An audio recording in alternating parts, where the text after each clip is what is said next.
நம்ம எல்லார் வீட்லயுமே எல்இடி டிவியை வந்து யூஸ் பண்ணிட்டு இருக்கோம். இந்த எல்இடி டிவி வந்து நல்லா தான் ஒர்க் ஆயிட்டு இருக்கும். ஆனா நம்ம வீட்ல உள்ள ஃபேனையோ லைட்டையோ இல்ல வாஷிங் மிஷினையோ நம்ம ஆன் பண்றப்பவோ இல்ல ஆஃப் பண்றப்போ பாத்தீங்கன்னா டிவியோட டிஸ்பிளே வந்து ஒரு 2 செகண்ட் வந்து ஆஃப் ஆகி ஆன் ஆகும். இது ஏன் ஆகுது அப்படிங்கிறது நம்மள பல பேருக்கு தெரியறதே இல்ல. நம்ம அப்படியே தொடர்ந்து பயன்படுத்திட்டு இருக்கோம். இதுக்கான காரணம் என்னங்கிறத நான் உங்களுக்கு சொல்றேன்.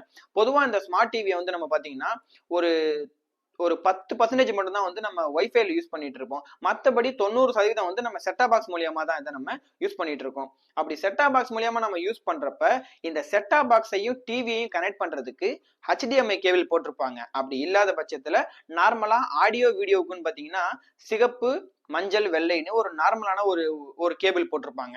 இந்த 2 கேபிள்ல எந்த கேபிள் உங்க வீட்டுல போட்டிருந்தாலும் சரி, இந்த பிரச்சனை வருது அப்படிங்கிற பட்சத்துல அந்த கேபிளை மாத்திட்டு நல்ல பிராண்டடான ஒரு ஹை குவாலிட்டியான கேபிளை வாங்கி போடுங்க. இந்த பிரச்சனை சால்வ் ஆயிடும். இதை நான் யூஸ் பண்ணி பார்த்திருக்கேன். கண்டிப்பா இது 100% ஒர்க் ஆகும். இந்த மாதிரி யூஸ்ஃபுல்லான விஷயத்தை நீங்க தெரிஞ்சுக்கணும் அப்படின்னா என்னோட சேனலை சப்ஸ்கிரைப் பண்ணி கூடவே பெல் பட்டனையும் கிளிக் பண்ணிருங்க.